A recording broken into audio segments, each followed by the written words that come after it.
Hi guys, Oliver here, welcome to the channel, and today we're covering the 32X setup of Doom. So this is going to be a very unusual video. To be fair, most of the videos on this channel are going to be weird or unusual. That's kind of the point. I am going to be covering setups or devices or combinations of devices which are probably not covered by too many other creators just because they're too weird. I am basically looking at things that interest me, creating the content that I would be interested in looking at myself. If it turns out there's an audience for that, great. If not, that's fine too. We're going to have a lot of fun doing this. Some of the topics I want to look at in the future include stuff like getting your retro consoles online, kind of doing retro surround sound on retro surround sound formats on older consoles and trying to convey that through a YouTube video, which is kind of tricky in itself, and link cables, lots and lots of link cables, which is kind of the topic of today's video. So I'm not normally going to be the kind of person who's going to be doing a lot of console specific videos. There are obviously people who know specific consoles much better than me and who are better at that kind of content, who have been doing it for a long time. But this setup that we're looking at today, connecting two towers of power to play Doom 32X Ressurection over a link cable, is so weird and so unusual and so odd, and I thought it demanded its own video as opposed to being folded into a broader video about link cables and serial cables more generally. So that's going to be the topic of today's video. Spoiler alert, we didn't get the whole way towards getting it to work properly. We came so close. So there will definitely be a part two.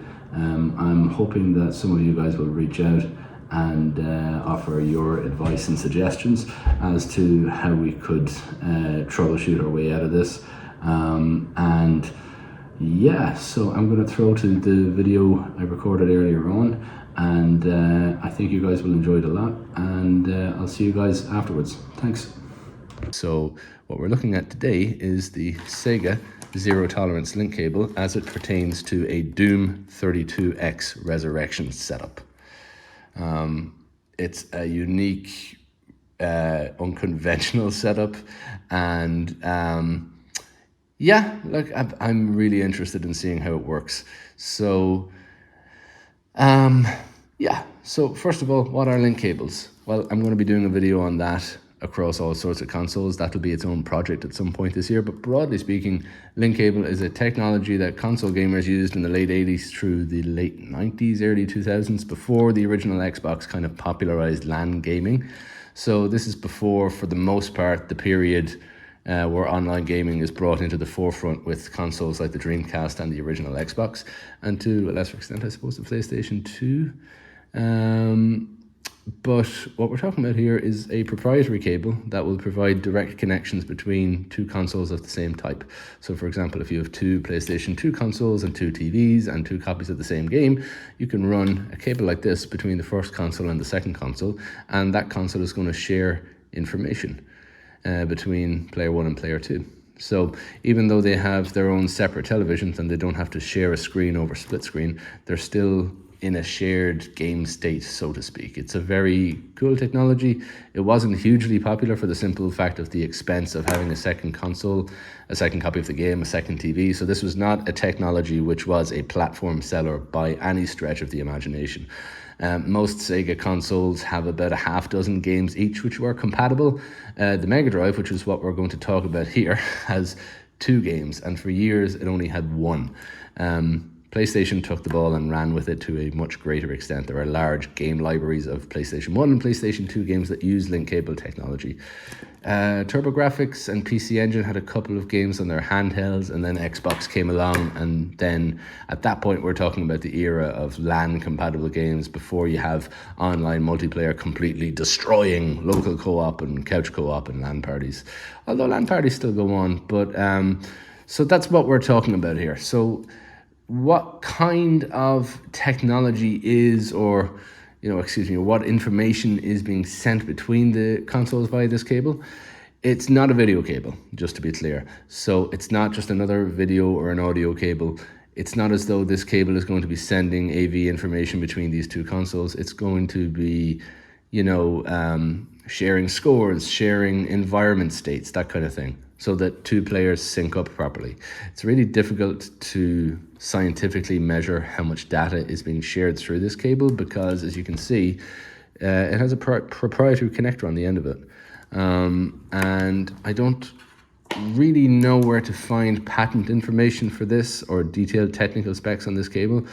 And because they have proprietary connectors, it's not as though I can, test it in the same way you would test like an RJ11 or an RJ45 crossover cable or something like that and see what the speed of the data exchange is.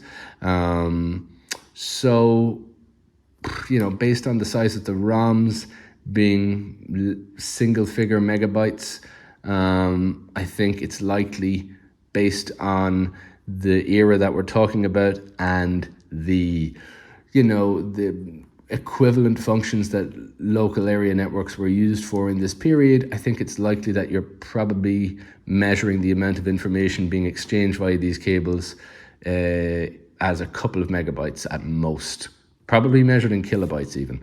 I was talking to Bob from RetroRTB on his, I submitted a question to his podcast, and he said that you should think about these cables in the same way you would think of like a serial printer cable, for lack of a better example. It's just zeros and ones. It's very much static, kind of boring information that's being passed along, but the effect is interesting. So that's a kind of a brief history of link cables and their history. I'll go into it in much more depth in the future.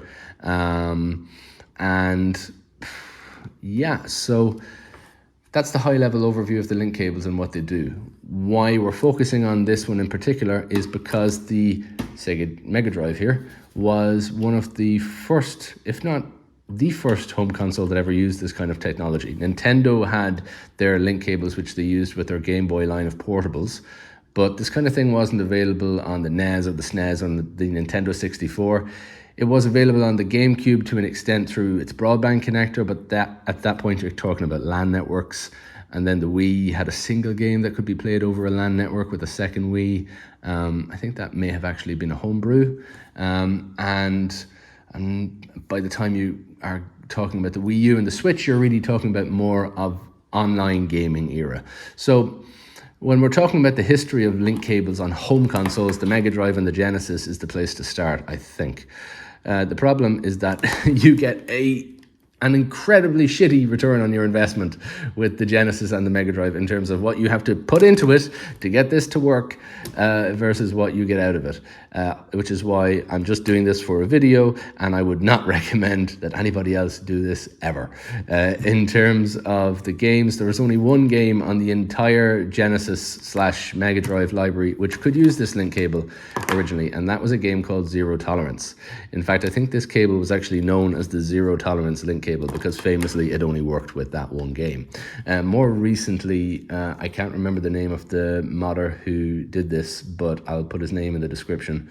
A guy patched the Doom 32X version of Doom and made all sorts of improvements to the music and the video quality, to a whole bunch of stuff, but he also implemented zero tolerance link cable functionality within Doom 32X Ressurection, as it's now called. So now there are two games which can run via this cable. The only problem is if you're going to be doing that with Doom 32X Resurrection, you need two 32Xs, whereas with zero tolerance you only need two consoles.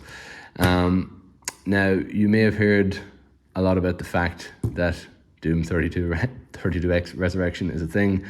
I doubt you will actually have seen a video actually demonstrating it, particularly not in this way, and as you will see, that is for good reason. So, enough about all that. I'm going to show you how this setup is actually put together. I've just had particular trouble with this unit actually making a connection, and it's working right now, so I'm going to leave it as it is and just talk you through the different components. This particular Mega Drive has been region free modded with a switch mod, so it is a PAL Model 1 as stock, but now pressing the reset button will switch between regions. I'm hoping to upgrade that mod to a switchless version in the future so I can access the reset button to do what it was intended for, but for now that's absolutely fine. It's also just been revamped and cleaned up, It's a Model 1 in great condition. And this is a PAL Mega CD unit. Again, perfect working condition, recapped. It has a switchless region-free mod as well. So if I insert original CD games, which I do have somewhere from North America and Europe, don't have any Japanese ones, but this can play all that just fine. So this is going to be the base for our classic Tower of Power. The third element of this, which I'll get to in a second, is obviously the 32X. But before we do that, there's something I have to add on here, which is completely unnecessary, and that is a Sega Mega modem. So at some point next year, or this year, I'm going to be doing a video on getting your retro consoles online, which is just another side quest in my retro room. But for now, we're just going to attach this for purely aesthetic reasons. So we've got a connector here, which plugs into the back of any Model 1 Genesis or Mega Drive, and there's a screw hole here on the back, which just holds it in place. So just plug that in, hold it in place, screw goes here,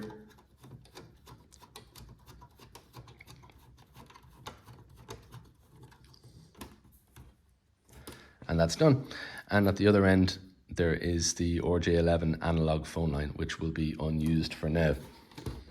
So that is what a Mega modem looks like on your classic Model 1 Mega Drive. Okay, so the third component, which is obviously essential, is the PAL 32X. So this is a recapped, restored PAL 32X, which has the Console Unleashed region-free switchless mod installed on it. So this should be compatible seamlessly with 32X cartridges from any region. I've also had it repainted because it was in quite bad condition when I got it.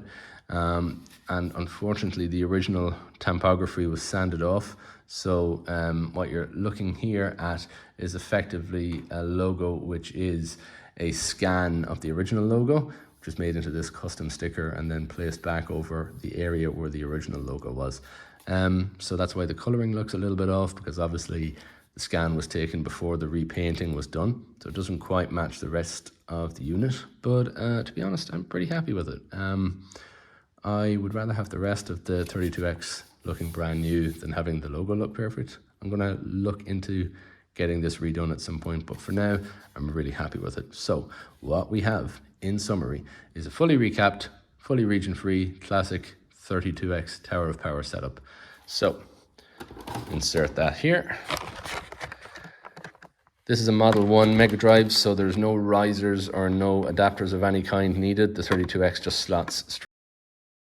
So now we have quite a few cables to set up. What we have here is the Sega 32X to Mega Drive 1 Pack-a-Punch stereo patch cable from Retro Gaming Cables UK.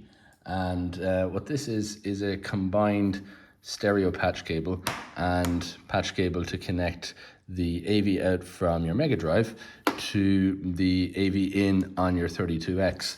So the original patch cable will do just fine. I just prefer this cable because it's a combined cable, it's well shielded, it's new, it's going to last a long time. So first things first, let's have a little look at the ports that we're going to be using. We have the stereo headphone jack on the front. We've already used the external expansion port on the side to connect our CD unit. We've used the expansion port on the rear for our Mega modem. We've got an ORF out, not really going to be using that. We've got our AV out from the Mega Drive, and we've got our power. And up here on the 32X, we have power in, AV in, and AV out. So, first things first, we're going to want stereo audio. So, plug that in here. And then we're going to connect the larger connector on the other side of that cable to the AV in on the Mega Drive with the RGC logo facing up. And then the other connector is going to run to our AV in on the 32X, once again with the RGC logo facing up.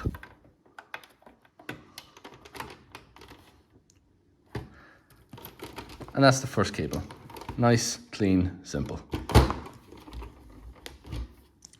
Next, we have another cable from Retro Gaming Cables UK, and that is the Sega Mega Drive 2 RGB SCART Pack-a-Punch Pro cable.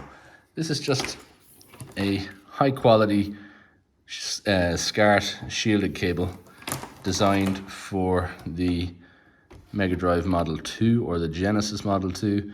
The 32X requires a Model 2 cable to output from. So that port goes into the AV out on the 32X, again with the RGC logo facing up.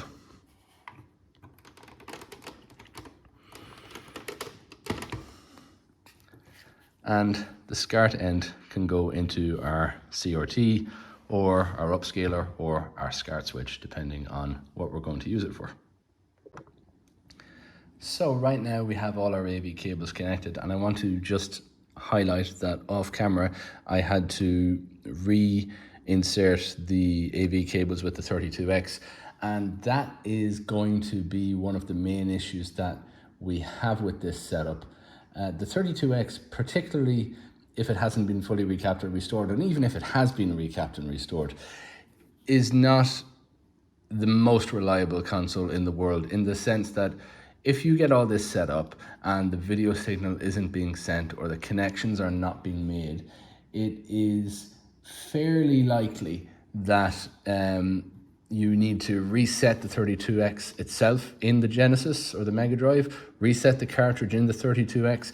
In many cases, when I was putting this setup together for the first time, these problems were resolved by simply rechecking that the various components were seated properly. There are many points of failure in a setup like this. So once again, we're using a Model 2 SCART cable from Retro Gaming Cables, very high quality cable. We're going to be hooking it up for power using this 3-in-1 Rondo triad power supply. And this is, back in the day, you used to have 3 separate power supplies for your Tower of Power. These days, that is no longer the case. You can get a WSX090-2500, that's this power supply here. That is available from Rondo products, and it comes with these 3 pigtails, which are essential because the 32X has a slightly different polarity from the main console and the CD unit. So in order to do this correctly, what you want to do is just move this over here. You want to take your power supply and take each of these pigtails and plug them all in so that you have 1 yellow and 2 reds. And then plug your 2 red pigtails into the power inputs on the CD unit and the main Mega Drive / Genesis, and plug the yellow one into the power input on the 32X. This is the international version using a UK style Type G plug. There is some debate online about whether you should use a 2.5 amp power supply like this or a 3.5 amp power supply. When this video is finished, I am going to add on a little bit at the end where I plug every individual component into a power meter, take some basic readings, and I'll throw them in the description to the video so that you can make your own mind up on that. But for now, the classic Tower of Power is set up and ready to go. So just before we move on to setting up the second modern Tower of Power, I'm going to point out that we are using a Mega EverDrive version 7, a Mega EverDrive Pro. And there's a reason why we're using this with the classic Tower of Power as opposed to the Mega SD, which we're going to be using with the modern Tower of Power, and we'll get into that in a minute. There are Doom 32X Ressurection carts, which are available on eBay and Etsy, different websites, and they are really cool, and they have nice packaging and box art and manuals that look really good. I am not a lawyer, but I would say, you know, whereas I have backed up my own ROM of Doom for the 32X because I own that game, and I'm pretty sure that distributing the actual patch file itself is legal and ethical. I think that playing it on this is probably the safer route to recommend, rather than buying a reproduction cartridge, which would obviously contain the original copyrighted file as well as the patch. So it's also more practical because Doom 32X Ressurection gets periodic updates. I know that there have been a number of updated versions that have been put out there since the project started, so you can just update new versions of Doom 32X Ressurection on your SD card. And so we're using the EverDrive Pro version 7 in this Tower of Power. So, and again, you need to just be extra careful to seat that correctly in the 32X to make sure that you're making a connection. And also, if you find that you're having problems with the ROM actually loading properly. So, for example, the first time I played Doom 32X Ressurection with this setup on that EverDrive, the game did not load up at all. And once I had updated the firmware on the EverDrive Pro, it started working then. So that's just a little troubleshooting step. We will have a troubleshooting section once the two towers of power are set up, but a good thing you can do in the process of your setup is always just to make sure that the flash card you're using is running the latest firmware from Crix or Terra Onion if you're using the Mega SD. So let's get to work making our second tower of power. This is not a Sega Genesis or a Sega Mega Drive. As you can see, this is an FPGA recreation called the Mega SG, which is produced or was produced by a company called Analogue. And this has a number of features which are interesting to us. It has the cartridge slot on the top, power button, reset button, original controller ports on the front. This looks like a stereo headphone jack to me, but I'm not sure. USB-C for power on the back, HDMI out on the back, a side connector for a Mega CD unit. This looks like it might be an SD card slot for firmware updates. I'll look into that. I haven't updated the firmware on this console at this point, which is something that you should always do. But I feel a little bit bad in presenting this as the option for the second tower of power. My logic was that I wanted something which was a little bit different, a little bit visually distinctive from the Model 1 classic tower of power. Just keep things interesting, mix it up. Now, that may ironically not have been the correct approach, as we will see when we get into troubleshooting the zero tolerance link cable.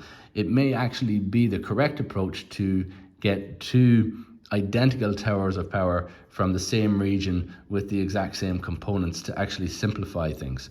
But this is what I decided to do. I watched quite a few Adam Koralik videos, and because he's a big Sega guy and he has many variants of the Sega Genesis, like, you know, he obviously has the Model 1, the Model 2, the Model 3, stuff like the Mega Jet and the Wonder Mega, and some of those options were interesting. Some of them had compatibility issues with this type of setup. Some of them were just prohibitively expensive. So I landed on this one, and for a few reasons. One, it obviously has digital output, which is funny for reasons we'll get into in a moment. And it also has various adapters which were made by Analogue, which let you play things like Game Gear cartridges. And it also is a new device which is of good quality, so hopefully it'll last for a long time. I do feel, like I said, I do feel bad about presenting this as the option for the second tower of power, because there are quite a few components of the second tower of power which are not currently available. Starting with the console itself. Analogue do not produce these anymore, so if you want to get a unit, you're probably going to have to go to eBay or to various other second-hand sellers markets. Secondly, I'll put this here, we have a MSDEXP adapter. This is a replacement for the Sega CD unit. This is not a compulsory part of the Tower of Power setup at all for the purposes of playing Doom 32X Ressurection, but it does offer some interesting benefits which we will get into in a moment. So that connects via the side bus here.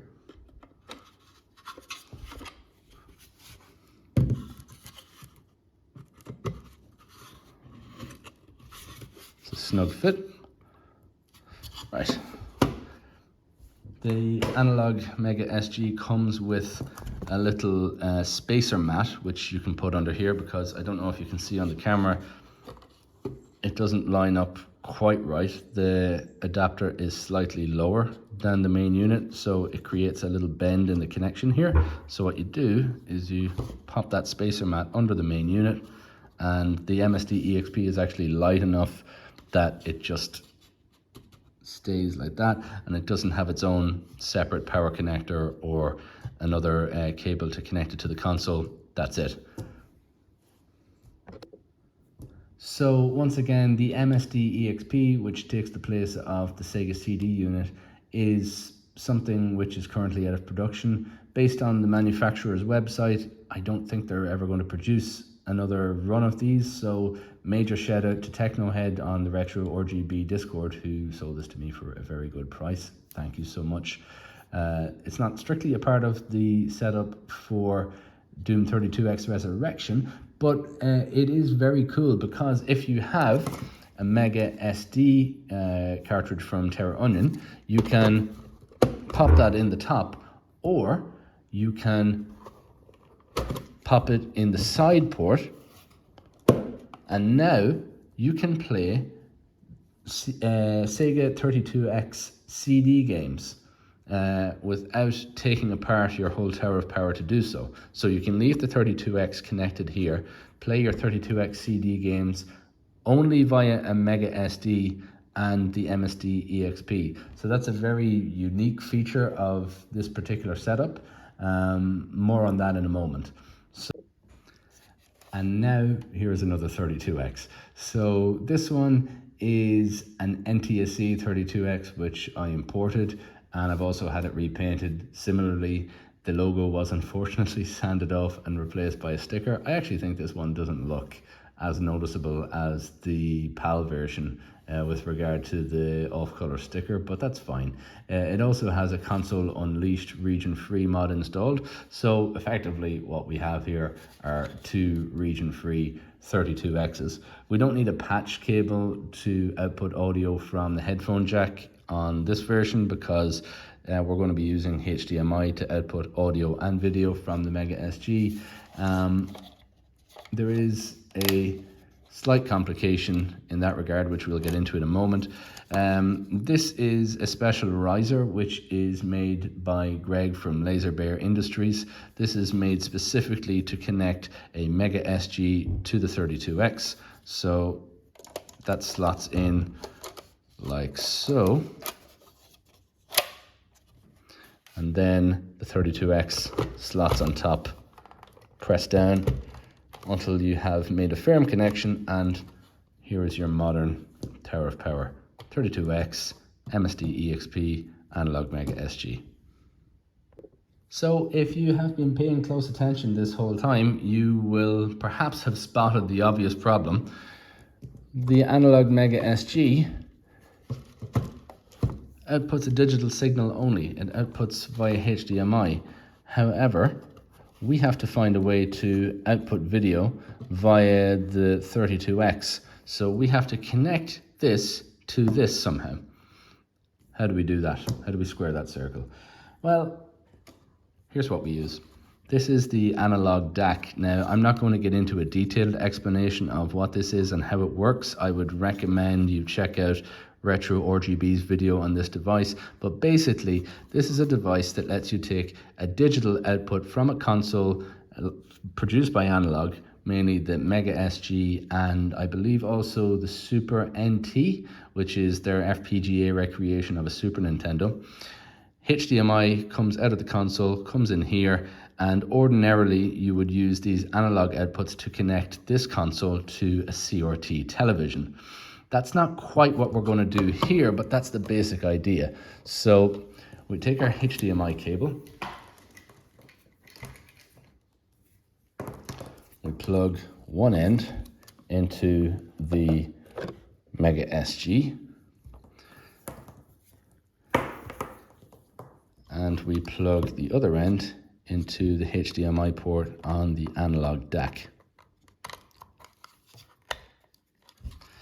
Now, here is unfortunately another component. The DAC is available from Analogue's website at the time of recording. Unfortunately, this cable is not. So again, this is a cable that I purchased secondhand from Technohead on the Retro RGB Discord, and I'm super grateful to him for this cable because it is an essential part of this setup. This is a custom cable produced by Retro Access.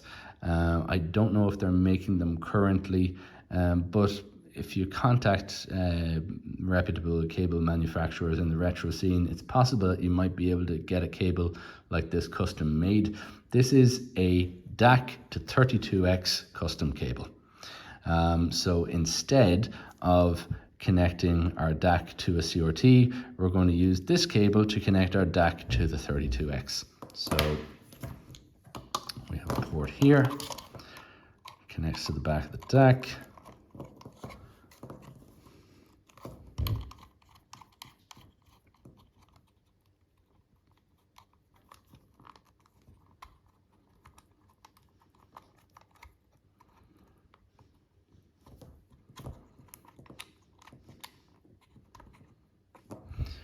And the red and the white ports go in here.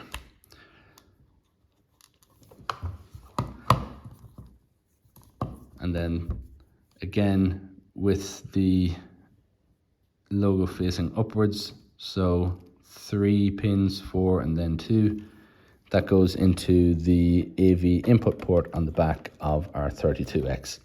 And from that point we're going to be using another Model 2 SCART cable from Retro Gaming Cables UK, as we did with the previous Tower of Power. Exactly the same idea. We're going to connect the AV out from the 32X to a SCART input. So again, with the RGC logo facing upwards, plug that into the AV out on a 32X, and that outputs to SCART. So this can seem a little bit convoluted, and justifiably so. So we are taking a digital signal, converting it to analog, and then potentially converting it back to digital again, because what we could do is connect this to the SCART port on an upscaler and then send that signal to a flat screen TV, because I only have one CRT available in the house right now and one flat screen. So we're probably going to end up connecting this to an upscaler. So we will have gone from digital to analog back to digital again. I've tried this before. It doesn't add a huge amount of lag, not noticeable by me certainly. And I still think that the picture looks slightly cleaner because there is a little bit of tearing at the bottom of the image on the classic Tower of Power, which was not present on this, even though it was being converted back and forth twice. We'll get into that once we actually have the two consoles set up, but that is how we take care of connectivity on the modern Tower of Power. And speaking of power, the analog console itself is powered by USB-C. So we have a USB-C connector here, which I have connected to a wall outlet via USB-C-A. And similarly, we have another USB-C power for the analog DAC itself, because that requires its own power supply. So plug that in here, and we can connect this to another wall adapter, or you could connect these, I suppose, to a powered USB hub and power that USB hub with a single wall adapter. What I've been doing is I've had all of these connected to separate wall adapters. So I have my wall adapter for the console, I have my wall adapter for the DAC, and then for the actual 32X itself, I have a replacement power supply for that. So ironically, on the modern Tower of Power, we're back in the situation where we're using 3 separate plugs. And in the classic Tower of Power, we've actually managed to streamline it a little. So ironically, in order to go forwards, I guess you have to go backwards in a sense. But that is how you set up a modern Tower of Power, connectivity and power wise. Okay, this is awesome. So we've built our 2 towers of power. We are about to set them both up. The classic Tower of Power is going to be connected to a CRT, which is on my retro cart. The modern Tower of Power is going to be connected to a RetroTink 5X Pro upscaler, and then via HDMI to my flat screen. And just straight away, I want to highlight again some problems. So I know I've said it before, but by far the biggest issue with either of Tower of Power that I had was the seating of the cartridges and the seating of the SCART ports in their various sections. So you want to double check that the cartridge is seated properly in the 32X, that all the connectors are snug and they're working properly. Double check all that. Anyway, so once the connectors are all seated properly, once you're happy with your SCART cables, the next thing to check is ensuring that all the firmware is up to date. So that was not a problem on the Mega SD, because I purchased that new from Terra Onion and it shipped with the latest firmware. As regards the Mega EverDrive Pro, I had not updated the firmware in about a year before I tried this for the first time, and the first time I did try it, it wouldn't load up any version of Doom 32X Ressurection. Updating the firmware solved that problem by itself. So there are plenty of YouTube videos and guides on how to update the firmware on all of these. Crix provides downloads for free on his website. Terra Onion also provides updates for free, with the caveat that you have to register your device with Terra Onion and upload your serial number. Not a big deal, not a problem, but I would just say that before you do anything, make sure that the firmware on all your devices, whether that is the Analogue Mega SG itself, the Mega SD, the Mega EverDrive, or even the RetroTink 5X, make sure that firmware is up to date before you do anything else. And also I would say, grab a few different versions of the Doom 32X patch files. So I'm going to show you a patching tool that you can use. So you have to use the Doom 32X PAL version of the ROM. You want to get the PAL version of the game, back that up, and I'll show you where the patch file is and the patching tool. There are several versions of the patch which you can download from archive.org or from the providers themselves or from romhacking.net. There are conflicting reports as to which version of the Doom 32X Ressurection patch actually works with the zero tolerance link cable. Some people say that they all work, some people have had issues with some versions and not with others. So what I've done is I basically put all the versions into a folder on the SD card for both of these flash cards. So if for some reason the link cable isn't working and it's not working with one particular version, I can just exit out of that and try another version. Okay, this is really awesome. We have video signal being outputted successfully from each tower to its respective TV. I have a pair of 8-bit DOE wireless Genesis controllers, one hooked up to each console. As you can see, I have a folder set up specifically for zero tolerance link cable games. So that has a couple of versions of Doom 32X Ressurection and zero tolerance for good measure. And I have the same setup on the Mega SD. So this is not the ultimate test, I suppose, but it's kind of a preliminary test. We want to see if Doom 32X Resurrection will boot up in single player mode to start with. Let's crank up the volume.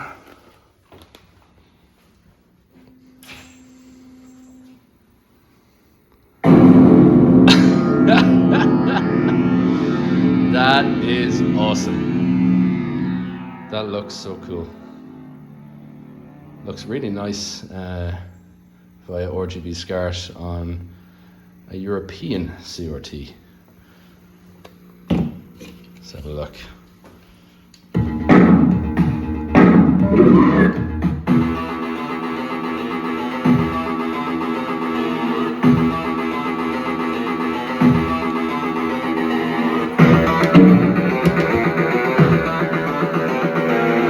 That's awesome. Really nice looking version of Doom. Really responsive. Not a lot of controller input latency that I could feel anyway. So let's see if it works just as well on the modern Tower of Power via the Mega SD. So let's see what it looks like on the L65-inch QLED.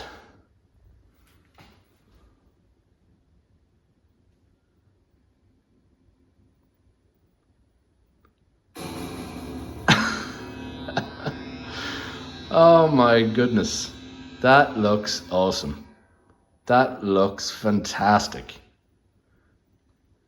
You would never know that that had been converted from digital to analog back to digital again. There's a very slight bend in the text just up at the top, but considering the size of the TV, that is barely noticeable. And I bet if I did some customization on the RetroTink itself, I bet I could get that looking even better, but that looks really, really good. It's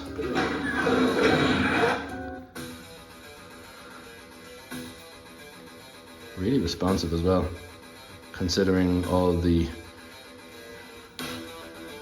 complicated routing that the video signal's going through. That's awesome. Right.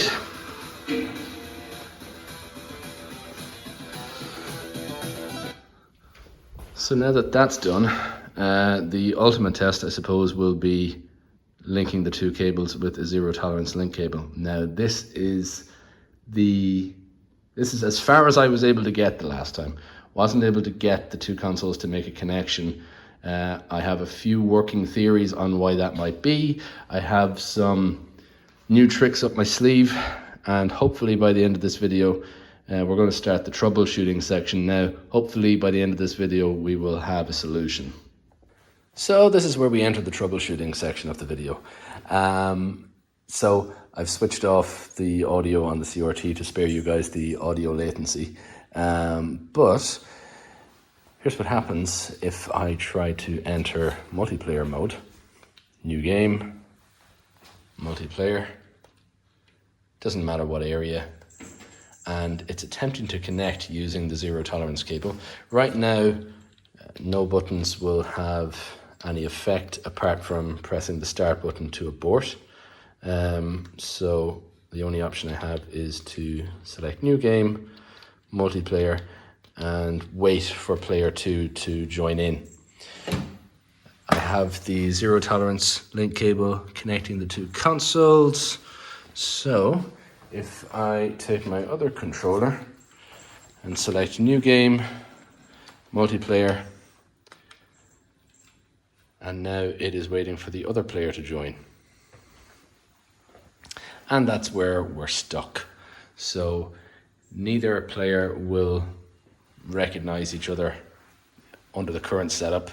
And if I back out of this and try to say join game, because let's say the player 1 session is the primary session, I guess. If I go to join game, I'll get the same message, attempting to connect, press start to abort, and this is where we're stuck. So I have a couple of potential ideas as to why this might be, and we're going to try all of them. Okay, so first let's focus on what is probably the most important aspect of this whole setup, which is video output rate synchronization. And first of all, shout out to Finney on the Retro RGB Discord for pointing this out to me and kind of walking me through this whole problem. Hopefully I'm doing his explanation justice. So basically it's really important that both consoles are running at the same output rate. They're both running at 50 Hertz for PAL, or they're both running at 60 Hertz for NTSC. So apparently this alignment is really important for the zero tolerance link cable to work properly and connect the two systems properly. I originally had a misunderstanding whereby I was assuming that if I change the flash card I'm using and force it to change its region to NTSC or PAL, then that would also change the underlying video output rate to 50 Hertz and to 60 Hertz. That was a mistake on my part. So, you know, basically what we're trying to do is make sure that both the original tower and the new tower are operating at compatible video rates. So first let's look at the original tower. The original tower is comprised of a PAL Mega Drive with a switchless region-free mod. So this mod allows you to switch between PAL 50 Hz and NTSC 60 Hz video output rates, as well as change the language settings. So this lets the Mega Drive operate in both PAL and NTSC modes, including the appropriate Hertz settings. The Mega CD has a region-free BIOS, but this probably isn't directly relevant to the Doom 32X Ressurection issue because it's not sitting between the main system and the 32X, but you know, it's good to have for overall compatibility, I guess. The Mega EverDrive Pro allows for region switching, but it doesn't necessarily change the underlying video rate output by the console. However, the Mega Drive's mod should take care of that aspect.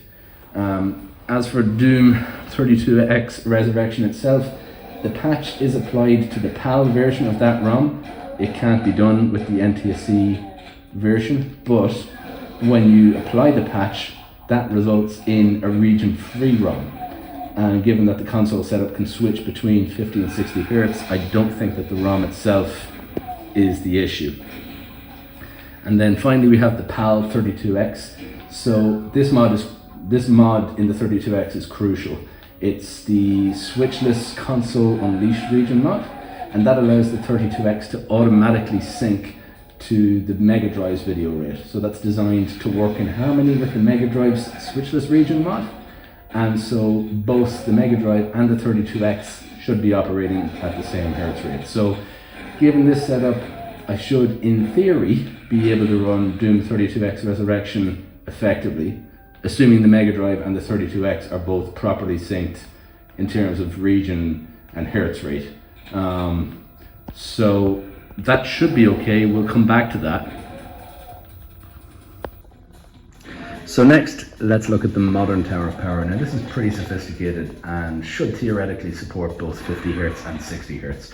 So we have the Analogue Mega SG, that FPGA based console, and that is designed for worldwide compatibility. So that can output at both 50 Hertz and 60 Hertz. It's a recreation of the Sega Genesis and Mega Drive, and it should be pretty versatile in terms of supporting various video standards. We have the Analogue DAC, which it is connected to. So this has a physical switch on the back, or on the side, which lets you switch between PAL and NTSC mode. And according to the manual for the Analogue DAC, the DAC does actually have the capability of switching between the frame rate for 60 Hertz and 50 Hertz, as well as the region. So this feature is useful when connecting to older CRTs or systems that need a specific refresh rate.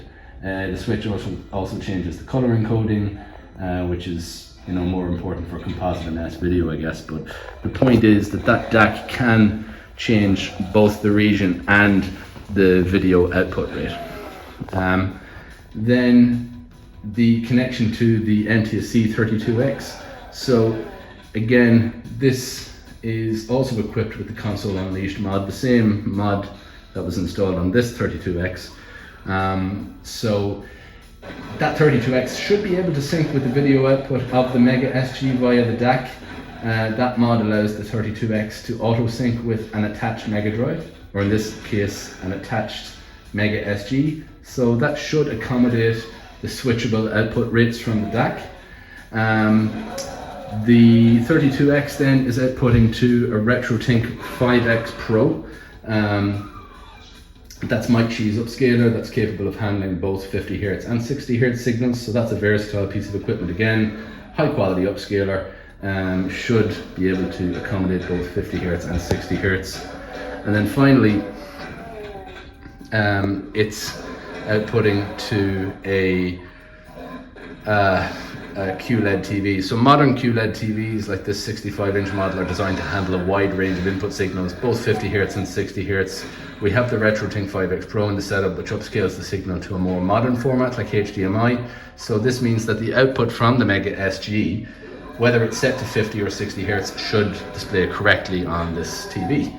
So, and then like the Mega EverDrive Pro, the Mega SD flash card does have a region forcing feature. Now again, this might not directly impact the underlying refresh rate of the Mega SG, but again, the Analogue DAC's physical switch should take care of that Hertz rate adjustment.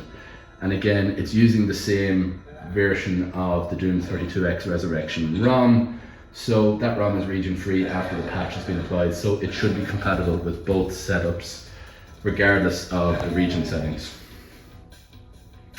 I also forgot to say that the first tower that is connected to this CRT, this CRT can receive both NTSC and PAL signals at both 60 Hz and 50 Hz. So games should display correctly regardless of the region setting or the refresh rate, which is output by the modded Mega Drive. So it seems that these displays are not going to be a limiting factor in the setup. The key here is we're trying to link the two towers for multiplayer, and we need to ensure that both systems are synchronized in terms of region settings and the Hertz video output rate. Apparently the zero tolerance link cable requires pretty precise timing. So, you know, we just need to figure out how to ensure that the actual video output rates are synchronized. And there's a few ways we can do this. Okay, so the first thing we need to do is to make sure that both of these towers are outputting at the same video refresh rate and that every component in each tower is synchronized up. So the first thing we need to do is look at the switchless region free mod in the original Mega Drive, in the classic tower.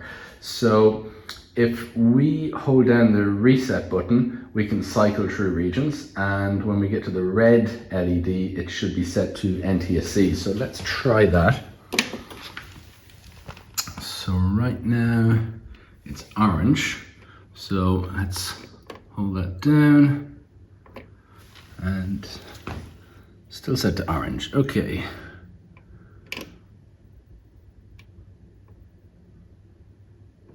Yes, now it's red, and we can see that it is outputting at 60 Hz. Excellent.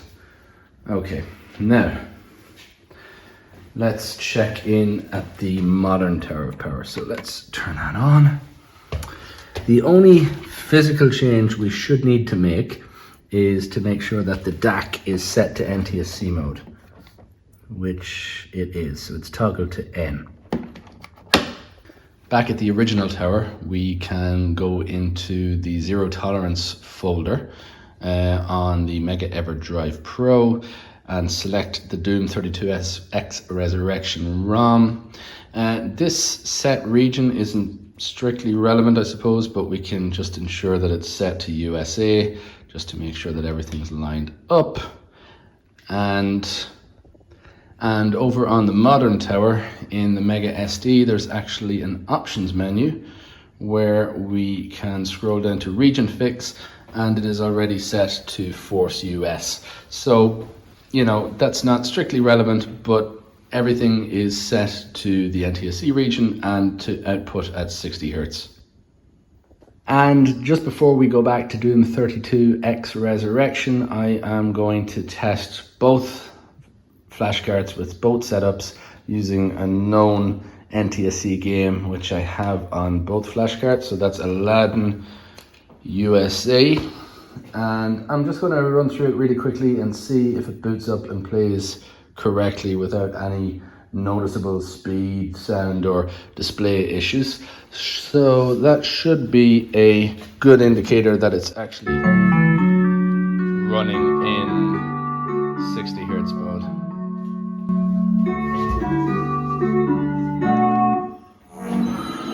Yeah, that looks fine.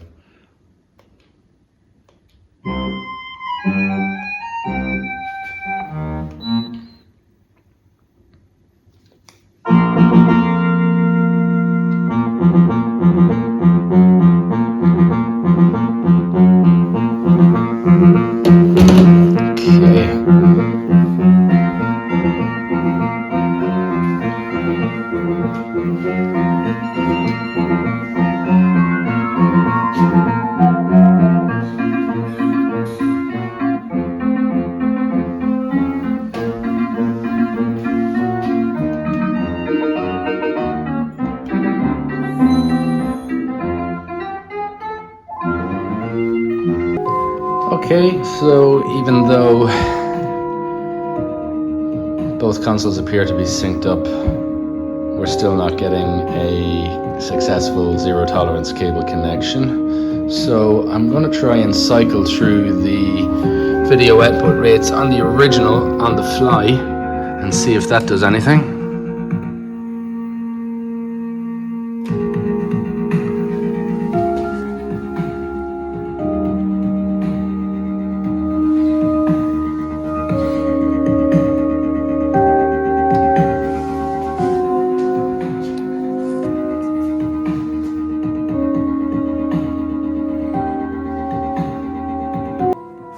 Okay, so I've tried to establish a link cable connection with both consoles set to 50 Hertz mode. So I've set the analog DAC to PAL and set the console region free mod there to green, which is PAL mode. Isn't making a difference. I've also tried NTSC and that hasn't worked either. And I've forced the ROM into PAL mode when I switched to 50 Hertz mode, even though I probably didn't need to. And yeah, that hasn't made any difference, unfortunately. So I'm starting to think that it's not the synchronization of the video output rates that is the problem here. So now I'm going to try two other troubleshooting steps at the same time, one of which was a suggestion from FirebrandX, so thanks for that very much, dude. He suggested swapping out the 8-bit DO wireless controllers for wired controllers, just to simplify the setup and to eliminate electromagnetic interference as a potential source of the problem. So I've replaced both the 8-bit DO controllers with wired controllers, and also I am going to load up a previous version of Doom 32X Ressurection. We're going to go back to version 2.2b and we'll see if that helps in any way.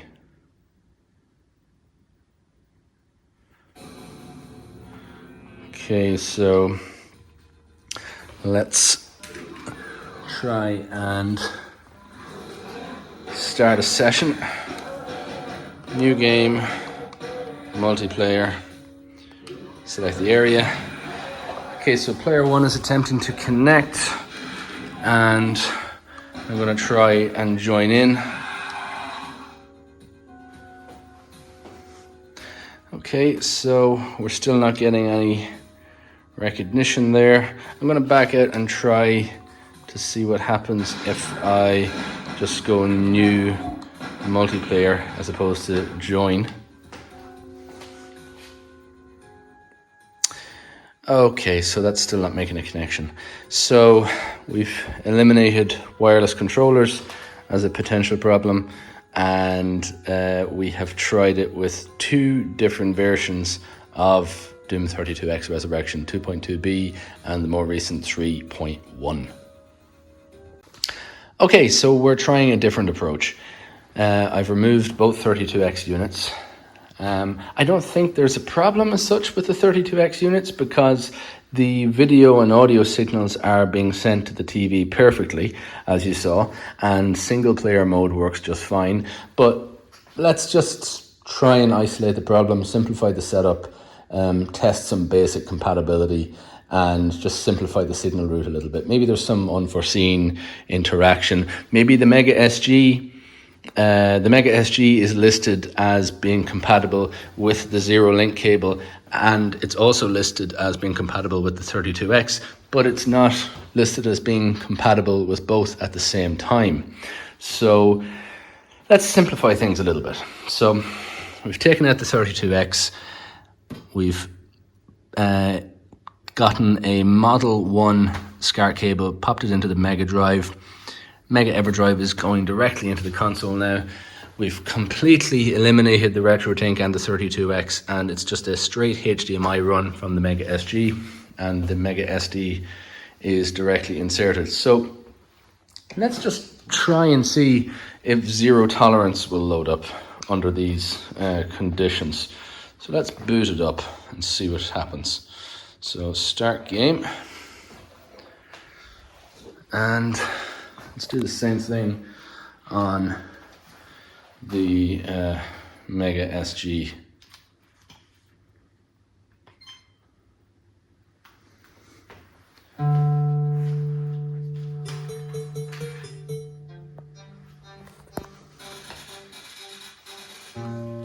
So this should be pretty straightforward. You just go to options, change the number of players to 2 via cable, and then go back to exit, and then hit start. So we're waiting for the other player to start. So let's see what happens. Go to options, change the number of players to 2, exit, start.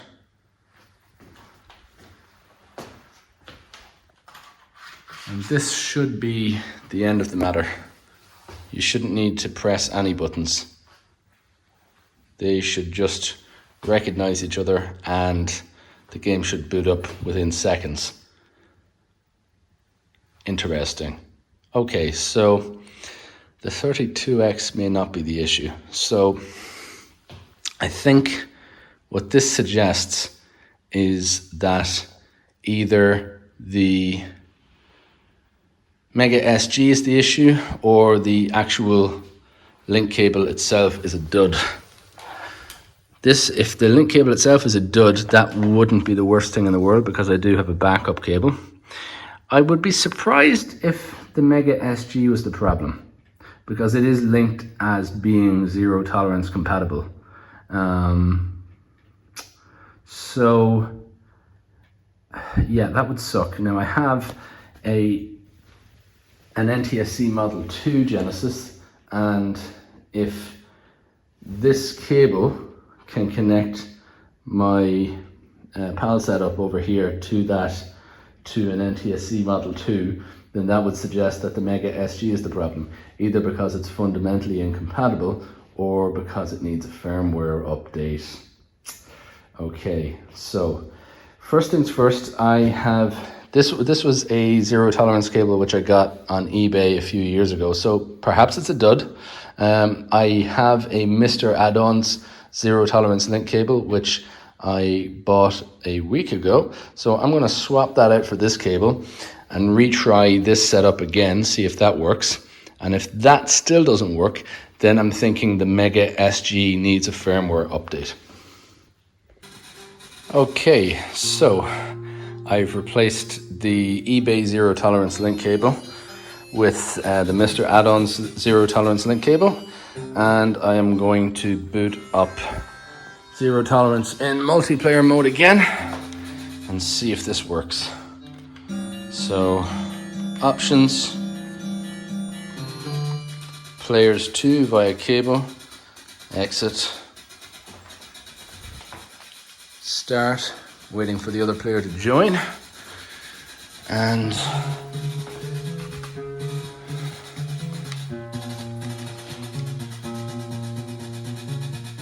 let's do the same on the Mega SG.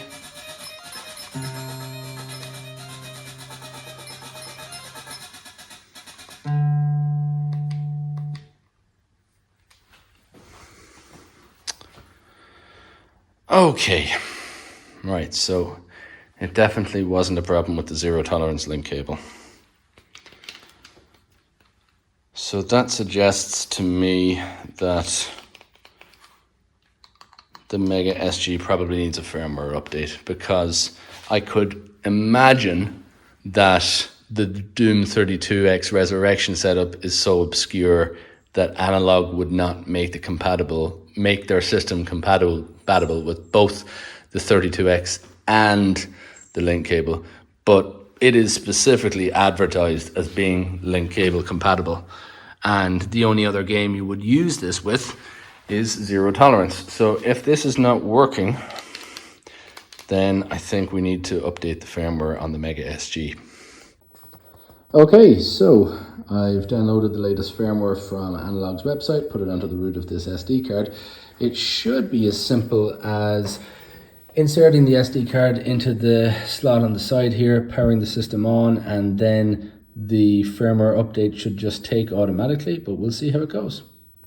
Okay, so I was mistaken. The SD card slot is actually on that side. I should have spotted that, but anyway, the SD card is in. Let's power it on and see what happens. Okay, so the Analogue firmware appears to have updated. So let's run the cartridge. Now,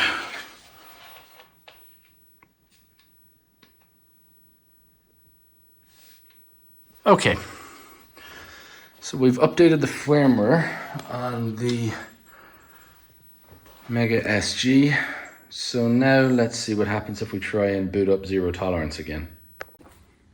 Okay, so we've updated the firmware on the Mega SG, we've reset it, and we've booted up zero tolerance on the original Mega Drive. So let's try and start a link cable session over here.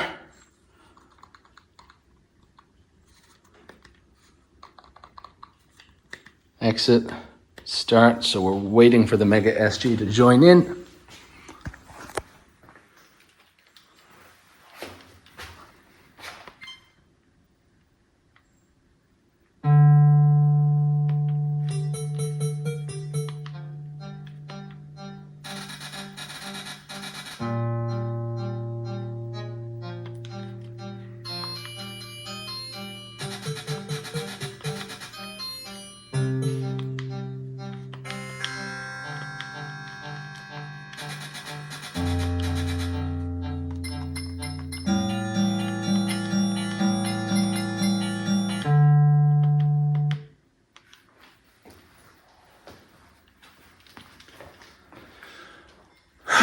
Okay, that is really disappointing. That is really disappointing. I would have been disappointed, but I would have totally understood if the Doom 32X Ressurection didn't work on the Mega SG Tower of Power, because it's such a convoluted setup. But the Mega SG is explicitly stated as being compatible with the zero tolerance link cable. It's running directly to HDMI to a flat screen. The classic Mega Drive is running in NTSC mode, and they're still not making a connection. I think the only thing left to do at this point is to try and get the Model 2 NTSC Genesis set up and see if that can establish a link with the zero tolerance cable, and then that would definitively make the point that the issue is with the Mega SG, I think. Okay, so just to reiterate what's happening here, because I swapped a lot of things around at the last minute. Technohead very kindly sent me an NTSC Model 2 Genesis, which I've got plugged into the Retrying 5X Pro here and upscaling to the big TV. I've also got the zero tolerance cable plugged into it now, and that is now hooking up to my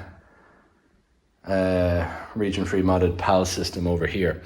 So if this works and the zero tolerance connection can be made, then that pretty much means that the issue is with the Mega SG and that there was no issue with the region-free modding done on this side or the flash cards or any of that. Okay, so we've got the Model 1 system over here and the Model 2 system over here. Let's boot up zero tolerance and see what happens.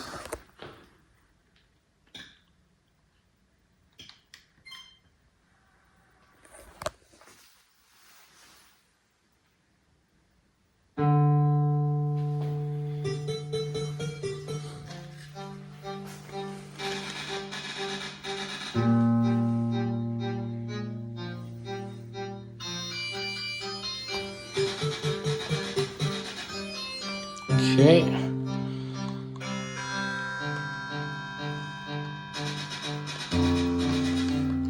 Okay, waiting for the NTSC system to join in.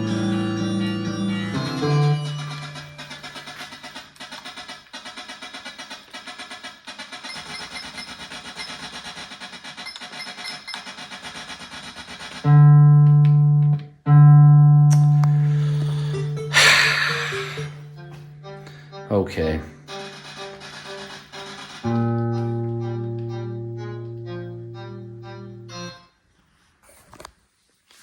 Not gonna lie, guys, I am a little bit sick right now, but I'm glad that we've isolated the problem. Waiting for the other player.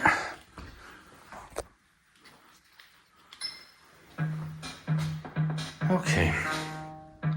So there's, I'm looking at player 1 on this screen, and I am looking at the co-op player on this screen. Yeah, so there was no reason why this wouldn't have worked.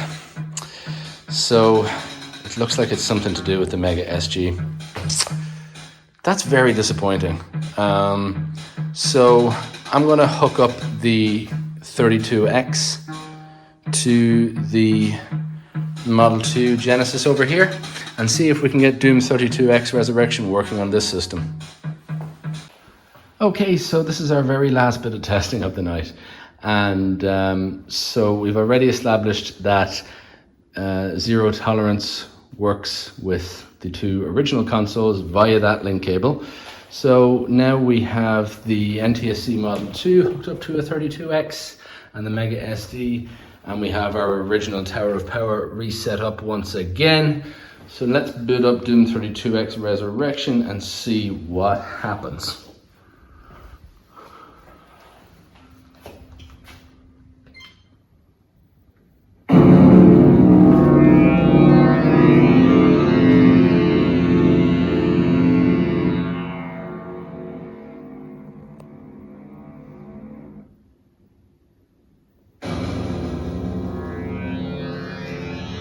So far, so good.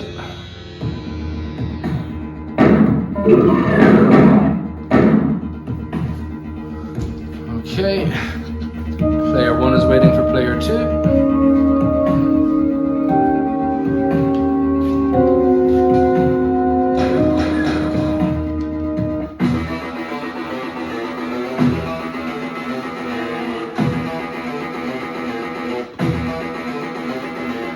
Okay, that is very strange. So it's definitely getting further than the Mega SG did, but it is freezing on as soon as the connection is made.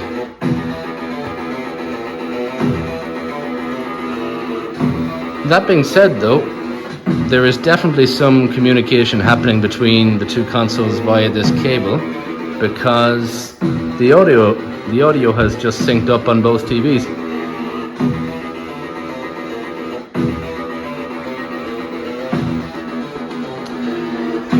Right, so I'm very confused. I'm not sure what to test next. The audio and the picture seem to be synchronizing, so there is some information being shared between the two consoles, but unfortunately it is not going to be working tonight. So congratulations if you stuck in till the end, and I am going to follow up on this again soon, and hopefully we find a solution. Thanks very much.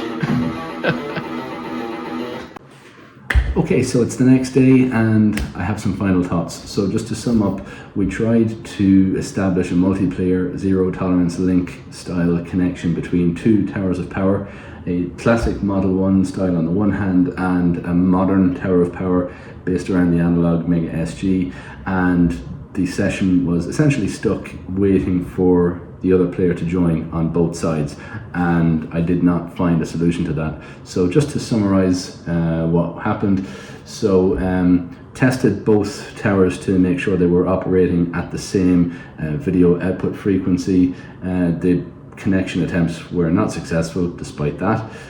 Replaced the wireless controllers with wired controllers, and just tried different versions of the ROM. So I think I tried version 2.2b and version 3.1, and then I got rid of the 32X units altogether and just tried to play a zero tolerance between the Mega SG and a Model 1 Mega Drive, and that did not work either. Other things I tried to do were updating the Mega SG firmware. That didn't work, and I finally got a successful multiplayer session going between the Model 1 modded Mega Drive that I had all along and a Model 2 NTSC stock Genesis, and that worked for zero tolerance. And it partially worked when I rebuilt the second tower of power, but swapping out the NTSC Genesis Model 2 instead of the Mega SG. So there was a looping issue that might have had something to do with the physical setup of the Model 2 tower of power. I didn't have interference shielding connectors that you put in the connector slot, and I may not have had the correct riser for the Model 2, but that still doesn't explain why the Mega SG wasn't working. There's some things here that are unresolved.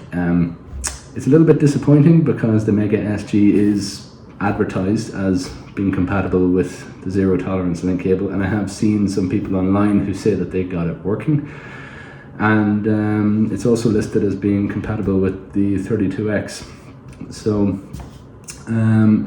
look, I would be super happy if it turned out that there was some incredibly stupid or obvious thing that I'm overlooking, like somebody sends a message and saying, "You idiot, you know, you're supposed to unplug the everything out of the side expansion port. You're not supposed to have a CD in or something when you're doing this setup with a Mega SG." If it came down to something that I just either overlooked or didn't know about, I would be super happy with that. So if anyone has any suggestions or ideas, please comment down below. I'm not claiming to be the expert on anything here. I'm just the person who's stupid enough to put it all together.